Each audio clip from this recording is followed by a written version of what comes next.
I'm obviously a big fan of replica wrestling belts. To my side here we have my shelving unit that displays some of my favourites, and rather than having a massive collection, I've usually spent my time looking for bargains, upgrading cheap replicas that I've traded for, upgrading belts that I've won in raffles, etc., or even designing my own in the case of the Hardcore Championship. But I realise not everybody has the time or the money to build up a collection, even one built on a budget like mine. And there are plenty of people in the respective Facebook groups that I'm in who don't even collect belts, they just like to see others. Well, I thought, let's not make a video which shows a $1,000 Classic Shields belt, not that I have one, or even the latest WWE Shop cash grab. I'm going to jump on eBay, find the cheapest belt I can possibly get, and see what you can actually get on a humble budget. Originally I was going to look specifically for a WWF Winged Eagle because that's one of the belts that I know best, one that I've reviewed on this channel before and one that has had multiple versions of official and bootleg replicas made over the years. Then I thought, no, I'm just going to go for the cheapest belt full stop. But actually, as it turns out, I made a pretty lowball offer on a Winged Eagle, and within half an hour or so, the seller accepted.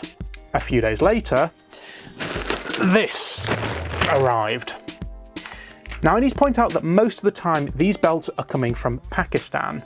Even though it's listed as being in the UK, as was the case with this one, it was shipped via FedEx and was with me in around 4 days. Now, I haven't opened this up yet, so I have no idea what's inside it, but before we take it to the bench and have a look, I need to talk to you about some of the pictures of it online. When I first ordered it, there were a series of pictures on the eBay listing that looked a bit too good to be true. While not amazing quality, when I tell you the price of this later in the video, you'll probably see why I wasn't expecting it to be the same. However, since this arrived, the seller has updated the listing, as it's a multiple item listing, with completely different photos that are noticeably worse in quality. For all I know though, this might still not be up to the quality of those pictures either.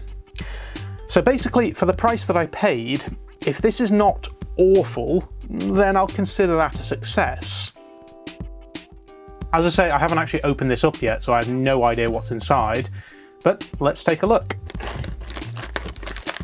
So as I say, even though this is listed as being in the UK, this isn't. This was sent via FedEx International from Pakistan. But that tends to be a thing, like people often list it as being in the UK or Ireland, even though it's not, but I guess with international shipping it can be sent fairly quickly. Well, that is definitely a Winged Eagle in there, but this is meant to be a dual-plated Winged Eagle, by the way, which, from the looks of it, it looks like it actually is. Whether it's as what I saw on eBay is a different matter.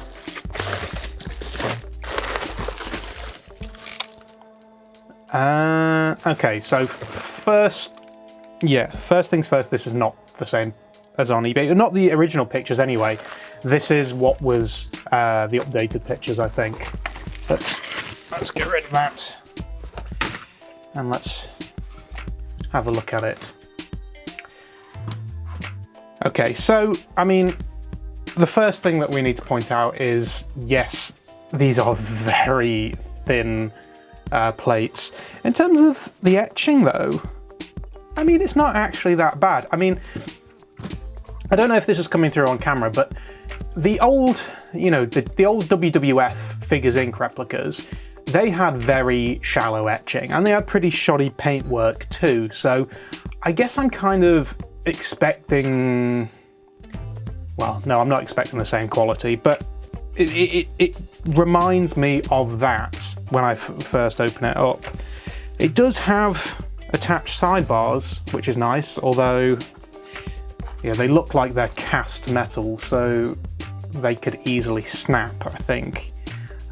This has not been, I don't think this has been cut from a sheet of metal, although there are tool marks on it, but I think, yeah, that's metal cast.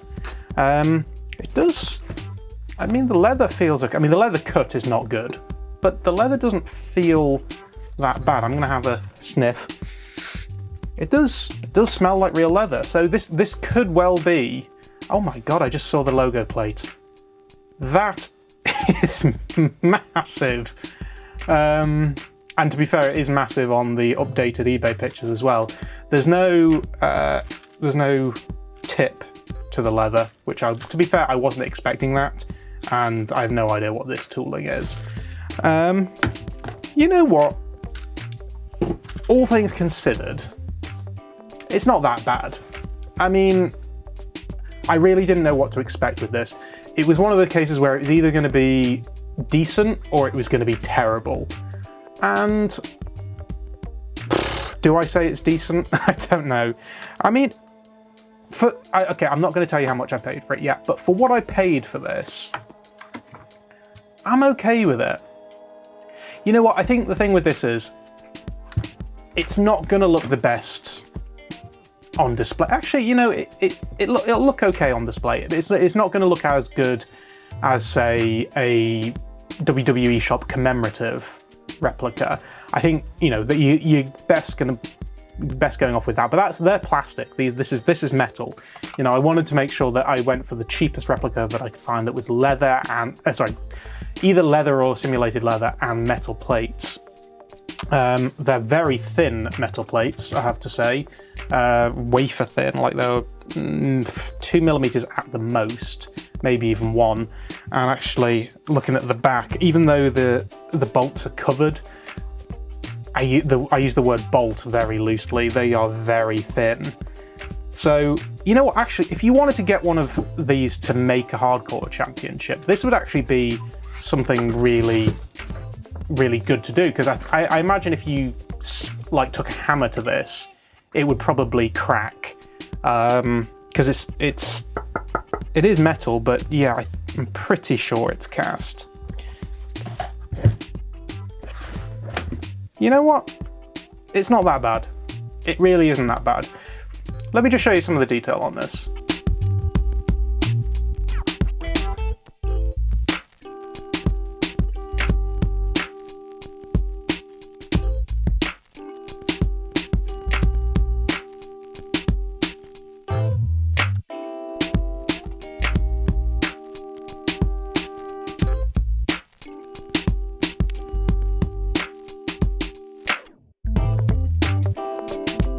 So bottom line, is it a good replica? No. But honestly, it's not that bad. As I say, considering the shallow depth of etching on the old Figures Inc. belt, and sometimes the shoddy paintwork too, and also the fact that I do think this is potentially real leather, and certainly floppier and less likely to crack than those old belts, then I do think this is an okay way to dip your toe into collecting. As I mentioned, I do fear that these sidebars will break at some point, as I'm pretty sure they are just thin pieces of cast metal. But if that day came, like I say, take a hammer to it and make a hardcore belt. You might as well go all in on it. In some ways, this is kind of the best of both worlds. It looks okay on a shelf, but if you wanted to have fun with this and throw it about a bit, well, why not? I would hesitate to give this to kids, as the idea of the metal potentially breaking could make it a bit dangerous, but overall, I'm not that disappointed with this. Especially when you find out that I paid about $100 for this, including shipping. Now, if you wanted something to display on a shelf, then you are definitely better off with a WWE Shop commemorative belt, as those are undeniably better looking.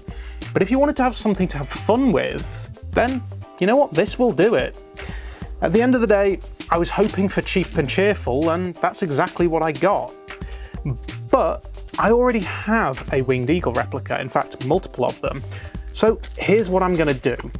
When we hit 20,000 subscribers, I'm gonna open up a competition on my website to win this belt. I'll let you know more details at the time, but until then, thank you very much for watching. Please make sure you like, comment, and subscribe, and I will see you all next time.